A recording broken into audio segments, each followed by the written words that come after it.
सूरत-ए-हाल है क्या और ये हुकूमत चाहती क्या है कि इतनी बड़ी वजारत ख़ारजा है और उसमें पूरा शोबा है जो फ़ॉरेन मिशंस को देखता है और जो फ़ॉरेन मिशन का बजट कितना है और वजारत ख़ारजा का बजट कितना है और क्या आया कि ये वजारत ख़जाना की नहली है या वजारत ख़ारजा की कि अब तो एक एम्बेसी सर्बिया का तो मैसेज आ गया ना, अब उसके बाद दूसरा लेटर आ गया बांग्लादेश का, अब बाकी जगह पे भी इसी किस्म की सूरत-ए-हाल होगी। तो क्या फ़ॉरेन ऑफिस कर क्या रहा है ऐसी सूरत हाल? जी बिल्कुल, सर्बिया और बांग्लादेश के बाद जो सूरत हाल है इस वक्त, अभी की थोड़ी देर पहले की खबर है कि जो हमारी वाशिंगटन डीसी में पाकिस्तान की जो एम्बेसी है वहाँ पर एक लोकल स्टाफर है, ऑफिसर हैं बल्कि, उन्होंने भी रिज़ाइन कर दिए। सोर्सेस से ये खबर आई है। किस लिए रिज़ाइन किया? और वही उनके ऊपर जो तनख्वाहों की अदम अदायगी की वजह से 3 माह से उन्हें तनख्वाहें नहीं मिली थी, इसकी वजह से और भी ऐसा स्टाफ है, लोकल स्टाफ, क्योंकि पाकिस्तानी जो ऑफिसर्स या ऑफिशल्स होते हैं वो तो उनकी एक पक्की जॉब होती है, ताहम वहाँ पर कुछ कॉन्ट्रेक्चुअल स्टाफर्स भी होते हैं, उनकी तनख्वाह हर माह जाती है, मगर 3 माह से उन्हें तनख्वाहें नहीं दी गई। इवन इतलात ये भी हैं कि मुख्तलिफ एम्बेसीज़ में, हाई कमीशंस में जो पाकिस्तान के हैं उनके ऑफिसर्स और ऑफिशल्स की और कॉन्ट्रेक्चुअल स्टाफ की तनख्वाहें नहीं हैं, और इसके अलावा उनके बच्चों की भी जो स्कूलिंग है वो भी काफ़ी मुतासर हो रही है। उसकी बड़ी वजह आपने बजट कितना है फॉरेन ऑफिस? जी, फॉरेन ऑफिस का बजट जो है इस वक्त अगर हम कहें तो फॉरेन ऑफिस के जो इस्लामाबाद का जो ऑफिस है उनके 2 बिलियन से ज़्यादा है, जबकि फॉरेन मिशंस जो हैं पाकिस्तानी उनका अलहदा बजट होता है। पाकिस्तानी जो हाई कमीशंस हैं और एम्बेसीज हैं वो तकरीबन 21 अरब रुपए से ज़्यादा वो बजट बताया जा रहा है इस वक्त जो रवां साल का है, इस फिस्कल का। और उसमें सूरत हाल ये है कि उनकी डिमांड के मुताबिक उन्हें भिजवाया जाता है।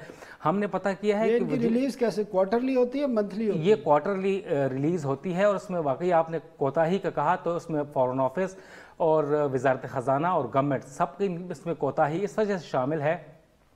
सबसे इस वक्त जो डिवेल्यूएशन हुई है डॉलर की, और डॉलर हैं भी नहीं इस वक्त, काफ़ी शॉर्टेज है, डॉलर्स में पेमेंट्स होती है। तमाम जितने स्टाफर्स होते हैं वहाँ पर पाकिस्तानी एम्बेसीज में, लोकल भी और दीगर जो पाकिस्तान के जो होते हैं उनके। इम्तियाज़ साहब, ये तो हमने बेसिक इन्फॉर्मेशन ली हो क्या रहा है, लेकिन है आपको क्या नज़र आता है ये हुकूमत बहरान पे बहरान? अभी हमें एक स्टोरी की थी कि जो पिछले 1 हफ्ते से पूरे इस्लामाबाद के तालीमी इदारे बंद हैं, कभी हॉस्पिटल बंद हो जाते हैं, कभी कुछ और बंद हो जाता है, कभी सरकारी मुलाजमीन निकल आते हैं। अब ये जो फॉरेन ऑफिस में जो हमारी पहचान होती है, हमारा चेहरा होते हैं, उनकी तनख्वाहें नहीं दी जा रही, और अभी तो 2-3 एक इन्होंने भी बता दी। तो वजह क्या है, क्या मैंने इशू क्या है इनके? देखिए, वो जो जहाँ तक वजारत ख़ारजा का ताल्लुक़ है, मेरा ख्याल है वो हमें आपको पूछना चाहिए वजारत ख़ारजा के तर्जुमान से, क्योंकि जितने भी बड़े सफारत खाने होते हैं जो मेरी इत्तलात हैं उनके पास कंटिजेंसी फ़ंड्स भी मौजूद होते हैं, चाहे हमारे बरतानिया में है चाहे अमेरिका में है। तो कोई एक आध अगर वहाँ से इस्तीफ़ा दे के चला जाए, मुझे नहीं मालूम हकीकत हाल क्या है, लेकिन जो कॉन्ट्रैक्ट जॉब्स होते हैं वो तो बड़ी थोड़ी तनख्वाहों पर होते हैं। तो असल में हमें मेरा ख्याल है थोड़ा सा इंक्वायरी ज़रूर करनी चाहिए वजारत ख़ारजा से। दूसरी बात, वो बिल्कुल आपकी सही है, चाहे कभी डी चौक में स्कूल वाले पहुँचे होते हैं, कभी दूसरी तहरीकों वाले पहुँचे होते हैं जिनके जो ना इधर हैं ना उधर हैं, हर रोज़ वहाँ पे कोई ना कोई मुजाहरा हो रहा होता है। उसकी जो बुनियादी वजह है वो है कि हमारी हुकूमतें और हमारी ब्यूरोक्रेसी बुनियादी तौर पर उनका रुझान नहीं होता कि मिल मिला के कोई फ़ैसले करें, लोगों को एतमाद में ले कर फ़ैसला करें। ये जो फेडरल डायरेक्टरेट ऑफ एजुकेशन की जो आप बात कर रहे हैं, इसमें तो आनन फानन एक दिन फ़ैसला आया, मेरा ख्याल है शफ़क़त महमूद साहब ने किया कि जी आप तमाम स्कूलों को मेयर के अंडर कर दें। भाई, इस्लामाबाद का जो मेयर है, जो मुंतखब होकर आते हैं, ज़्यादातर तो वो प्रॉपर्टी डीलर हैं। यानी आप ये तमाम तालीमी इदारों को प्रॉपर्टी डीलर माइंड सेट के अंडर करना चाहते हैं, इसका तो बुनियादी मतलब ये है। तो इसलिए कंसल्टेशन इसके लिए बड़ी ज़रूरी थी।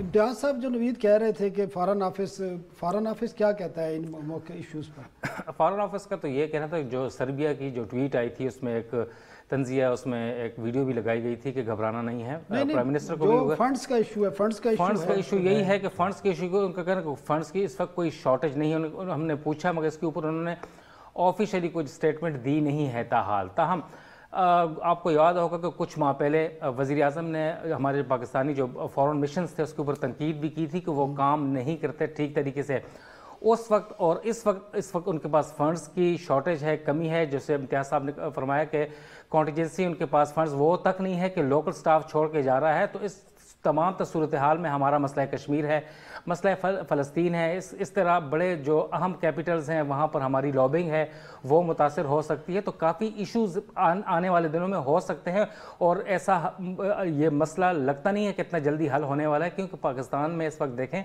तो डॉलर की शॉर्टेज है, डॉलर की जो काफ़ी कम हो गई है। ये बात है, असल जो बात है कि पाकिस्तान पर जो एक करेंसी का प्रेशर है, रिज़र्व का प्रेशर है।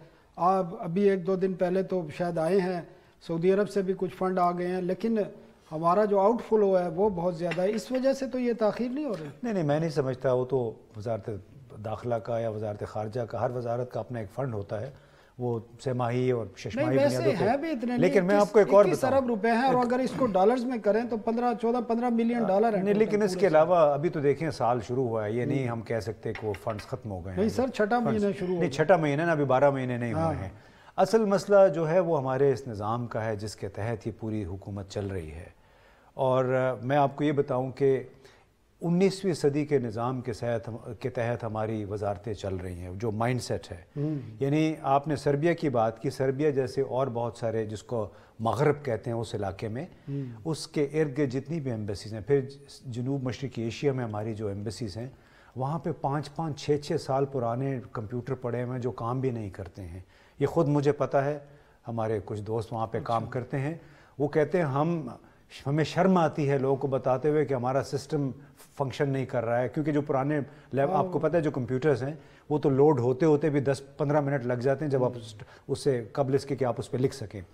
और दूसरी बात, एक इंतहाई अफसोसनाक बात है कि जो 19वीं सदी के माइंडसेट की मैं बात कर रहा हूँ, कोई 1.5-2 साल पहले, शायद मैं पहले नहीं कहना चाह रहा था लेकिन अभी मैं कहने पे मजबूर हो गया हूँ इस वजारत ख़ारजा की वजह से। एक टाइम ऐसा आया, तकरीबन 2 साल पहले की बात है, जब पाकिस्तान की वजारत ख़ारजा और पाकिस्तान की हुकूमत का कोई ईमेल सर्वर नहीं था। 1 महीने तक पूरी हुकूमत जीमेल और हॉटमेल और याहू पे चलती रही है। ये आप इससे अंदाज़ा लगा लें कि आपका एक सर्वर डाउन हो गया, फिर इनके पास उसका मुतबादिल नहीं था। इतनी शर्म की बात थी कि आप जीमेल, याहू, हॉटमेल पे कम्युनिकेशन कर रहे, टोटली जितने भी सफारत खाने थे उनके पास कोई सिक्योर ईमेल का सिस्टम नहीं था। इम्तियाज़ साहब, एक और सवाल है, एक स्टोरी से हटके भी है लेकिन फ़ॉरेन ऑफिस से मुतालिक ज़रूर है। अमरीकी सदर ने एक कॉन्फ्रेंस बुलाई हुई है, आपको पता है, सरबराही कॉन्फ्रेंस एक बुलाई हुई है 9 और 10 दिसंबर को। पाकिस्तान को भी उसमें इन्वाइट किया गया है, लेकिन साथ ही चीन, रशिया, टर्की, सऊदी अरब, ईरान, अफ़गानिस्तान, इस किस्म के ममालिक को, ख़ास कर जो पाकिस्तान का आजकल जो कह रहे हैं कि एक ब्लॉक है जिसमें रशिया है, चाइना है, तो इस सूरत हाल में पाकिस्तान का क्या स्टैंड है? पाकिस्तान इस कॉन्फ्रेंस में शिरकत करने जा रहा है या कोई इतलात हैं? आपके लिए भी सवाल है, आपके लिए भी। नहीं, उनको मेरा ख्याल है पाकिस्तान को जाना चाहिए, इसमें बुराई क्या है। जब हम कहते हैं कि हम एक जमहूरियत हैं और हमारा अपना एक तर्ज हुकूमत है, तो उस पर चीन को क्या एतराज़ होना चाहिए? चीन के अपने जो उन्होंने जो ब्लॉक बनाए हुए हैं, जब वो कॉन्फ्रेंसों में शिरकत करते हैं, सेमिनारों में, पाकिस्तान ने तो उस पर एतराज़ नहीं किया। वैसे भी पाकिस्तान बेचारा तो इस हैसियत में नहीं है कि किसी की मुज़ाहमत कर सके, किसी पे एतराज़ कर सके। हम तो ख़ुद स्ट्रगल कर रहे हैं सर्वाइव करने के लिए। जिस वक्त हमारी बका का मसला बना हुआ है, तो हमें तो इस किस्म के ग्रुपों में, ये कोई कॉन्फ्रेंस ऐसी तो नहीं है कि जहाँ पे चीन के ख़िलाफ़ कोई फैसला होगा। डेमोक्रेसी से मुताल्लिक़, जी बिल्कुल, लेकिन डेमोक्रेसी वो डेमोक्रेसी है जो कि UAE, जहाँ पे बहुत ज़्यादा आपको मालूम है कि हकूक़ इंसानी की खिलाफ वर्जियाँ होती है, उसके साथ 80 राफ़ेल तैयारों का जो समझौता है, सौदा है, वो तो फ्रांस ने कर लिया है। लेकिन आप तसव्वुर करें कि इसी किस्म का सौदा अगर हम चीन के साथ कर लें तो ये जो मगरबी जमहूरियतें हैं वो हमारे बारे में क्या कहेंगी। $30 अरब का असला अमेरिका से सऊदी अरब जा रहा है वो, और एक चल रहा है पिछले 3-4 साल से वो डील चल रहा है। जो सऊदी अरब में कौन सी जमहूरियत है?